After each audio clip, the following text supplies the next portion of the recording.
Hi everyone, welcome back. ये है CTET का पार्ट थर्ड एनवायरमेंटल स्टडीज का लास्ट ईयर का क्वेश्चन पेपर, जिसका हम डिस्कस करने जा रहे हैं और आंसर्स फाइंड आउट करेंगे।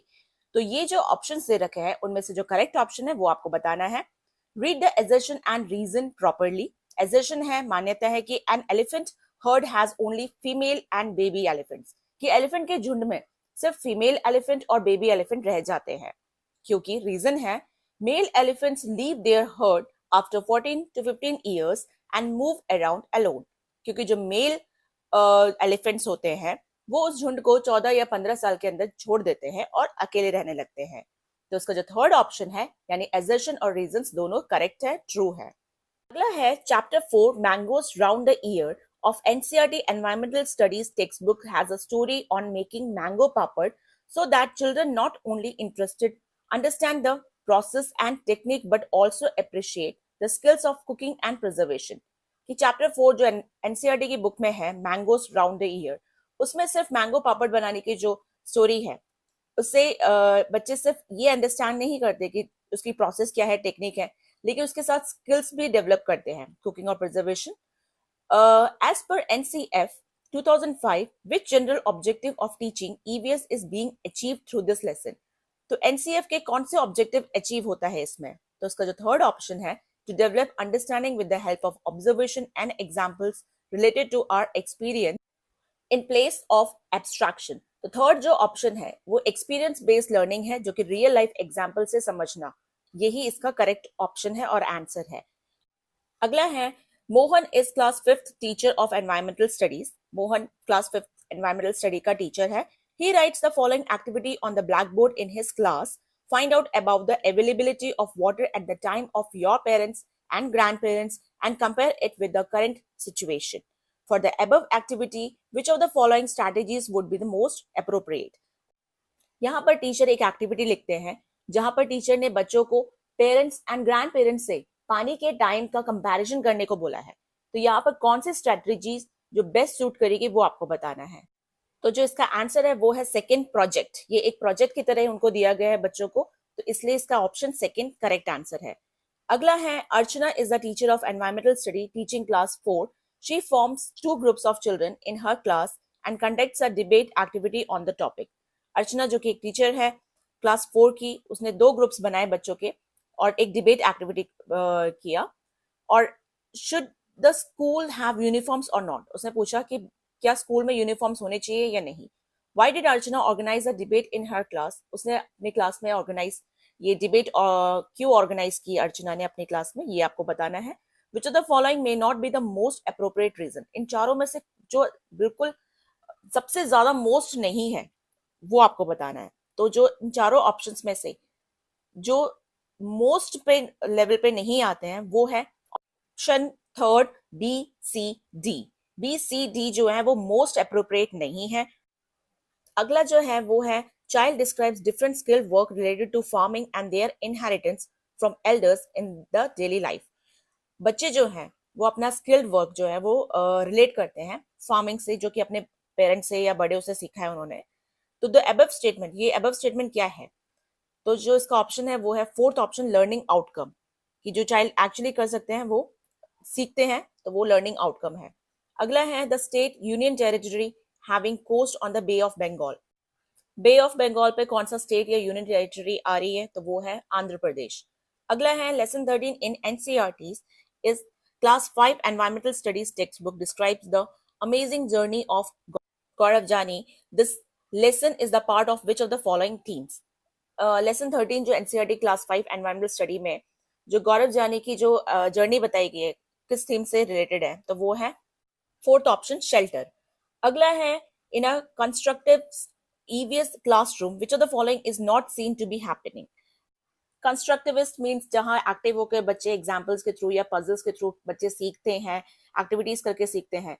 तो जिनमें नहीं सीखते, जो नहीं होता इन चारों में से, वो है children are just solving family problems, जो फैमिली प्रॉब्लम्स को ही सॉल्व करना कंस्ट्रक्टिविस्ट क्लासरूम में नहीं आता।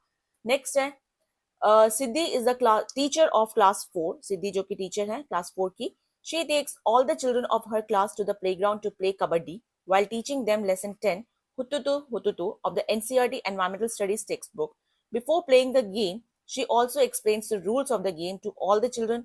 Why does the teacher tell the children the rules before playing this game, and which of the following may be the most appropriate reason? तो कबड्डी खेलते time पर टीचर ने बहुत सारे रूल्स बताए गेम्स के, तो इसमें क्यों उसने ऐसे रूल्स बताए गेम्स खेलने के लिए, तो वो आपको बताना है। बिकॉज जो थर्ड ऑप्शन है ए बी सी, वही यहाँ पर करेक्ट रीजन है इस क्वेश्चन का। अगला जो है, read the following statement and choose the correct option. Biomass and fossil fuels are the two main conventional source of energy. Biomass और जो फॉसिल फ्यूल्स है वो कन्वेंशनल सोर्स है। बायोमास और फॉसिल फ्यूल्स जो है वो कन्वेंशनल सोर्सेज है, ये बिल्कुल सही है। लेकिन जो रीजन दे रखा है, conventional sources are those which are renewable in nature, किसको दोबारा से हम रिन्यू कर सकते हैं, तो ये जो स्टेटमेंट रीजन है वो फॉल्स है। तो जो फर्स्ट आंसर है option A is true and R is false, वो करेक्ट है। अगला है, consider the following statements A and B. Statement है, in 1969 Neil Armstrong was the first man to walk on the moon. Neil Armstrong जो थे वो moon पे गए थे 1969 पर। स्टेटमेंट बी दे रखा है, in 2007 Kalpana Chawla set a new record for the longest space flight by a woman. तो जो बी स्टेटमेंट है वो गलत है और ए स्टेटमेंट जो है वो करेक्ट है, तो first option is the right one. अगला जो दे रखा है वो है, it has been observed that some mistakes are made while observing the learning and progress of the children. These mistakes may be the results of our biases. Which of the following information should not be recorded as a bias? कि जो question बोलता है कि observation में teacher क्या record करे जो कि बायस नहीं होता। तो जो फर्स्ट ऑप्शन है, samples of the children's work in the portfolio, कि जब बच्चों का जो एक्चुअल काम होता है वो बायस नहीं होता। तो अब जो नेक्स्ट क्वेश्चन है उसमें एजर्शन दे रखा है, the goats from which the soft pashmina wool is collected are found on very high altitudes of 5000 meters in extreme cold। कि बकरियों से जो कलेक्ट करते हैं, जो वूल कलेक्ट करते हैं, सॉफ्ट पश्मीना जो वूल होता है वो कलेक्ट किया जाता है हाई ऑल्टीट्यूड पे, एक्सट्रीम कोल्ड में इसको 5000 मीटर के ऑल्टीट्यूड पे इसको कलेक्ट किया जाता है। A coat of warm hair, reason है, grows on goats body which protect it from extreme cold.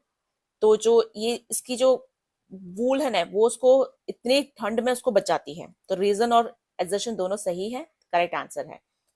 Next है, रीड द स्टेटमेंट देना है, due to anaemia children do not grow well and their energy levels are low. कि energy जो levels होती है anaemia की वजह से कम हो जाती है, उनकी ग्रोथ नहीं आती। Anaemia affects both children's physical as well as mental health. Anaemia की वजह से दोनों का फिजिकल और मेंटल हेल्थ दोनों कम रहता है, तो दोनों ही स्टेटमेंट सही है, first and second. Third option is the right one. 75th question है, select the correct match of the following. Correct match बताना है आपको, तो इन चारों ऑप्शंस में जो बिहू और असम का है ये दोनों सही है, fourth option is the right one.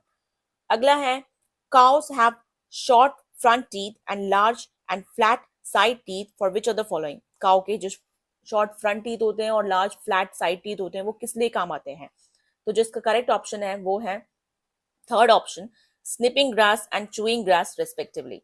Front teeth snipping करने के लिए और जो साइड वाले होते हैं वो च्यू करने के लिए।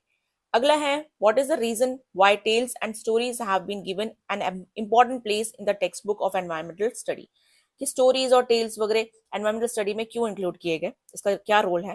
विच of the following may not be the most appropriate reason. कौन सा अप्रोप्रिएट रीजन नहीं हो सकता वो आपको बताना है। तो जो इसका फोर्थ ऑप्शन है बी एंड सी, ये अप्रोप्रिएट रीजन नहीं है, इसलिए ये आपका करेक्ट आंसर है। अगला जो पूछा गया है वो क्वेश्चन है आपका, assertion दे रखा है, in the lessons of NCERT's environmental studies textbook, real incidents of common life, everyday problems and some burning problems related to today have been kept।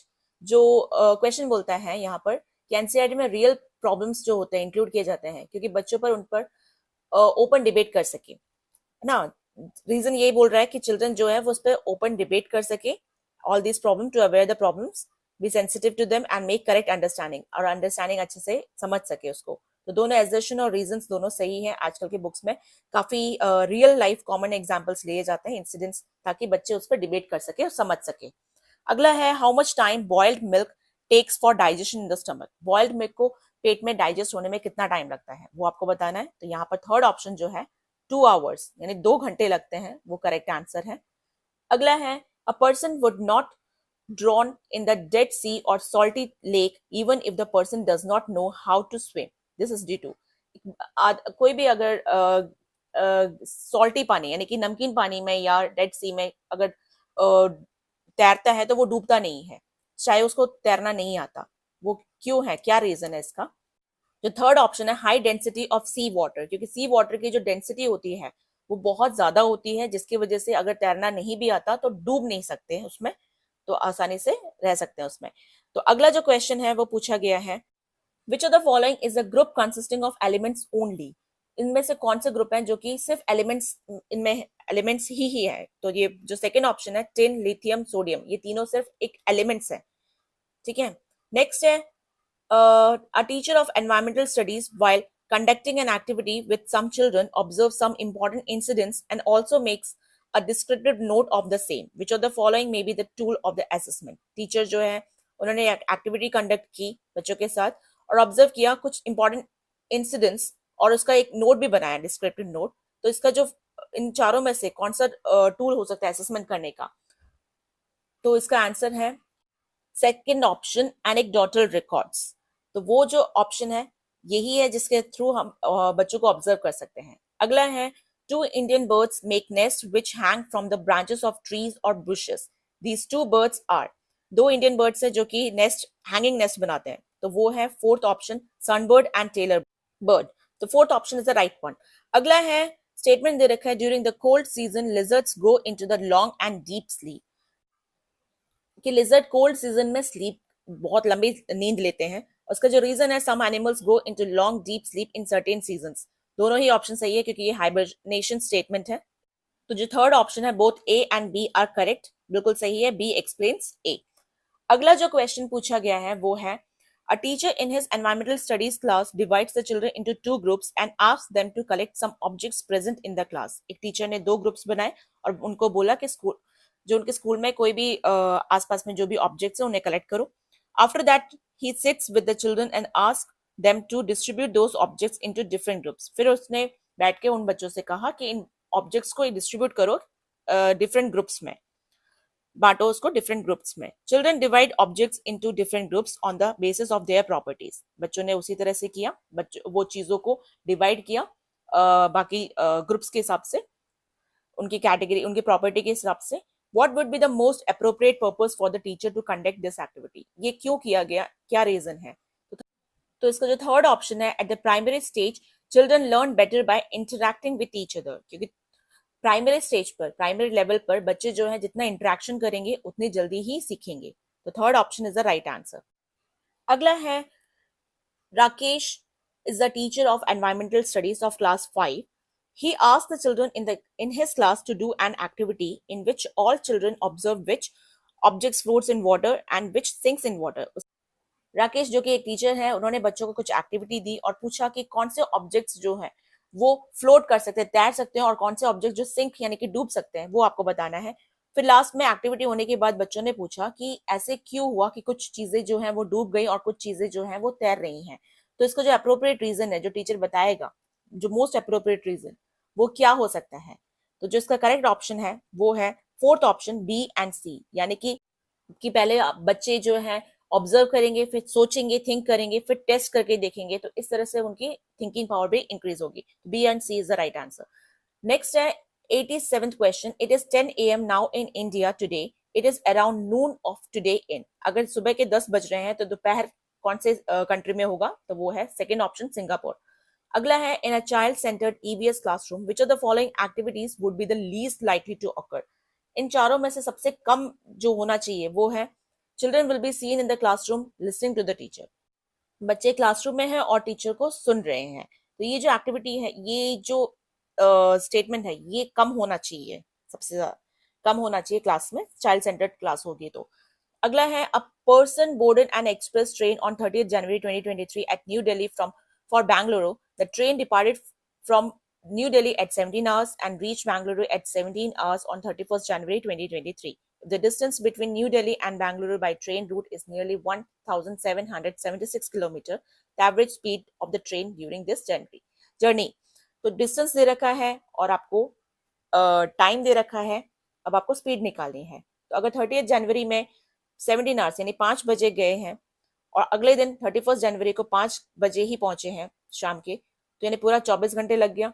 और डिस्टेंस दे रखा है 1776 किलोमीटर। एवरेज स्पीड निकालनी है, बहुत ईजी है, आपको पता ही है स्पीड निकालने का formula, distance divide by time, दोनों को डिवाइड कीजिए और आपका आंसर आ गया third option 74 kilometre per hour.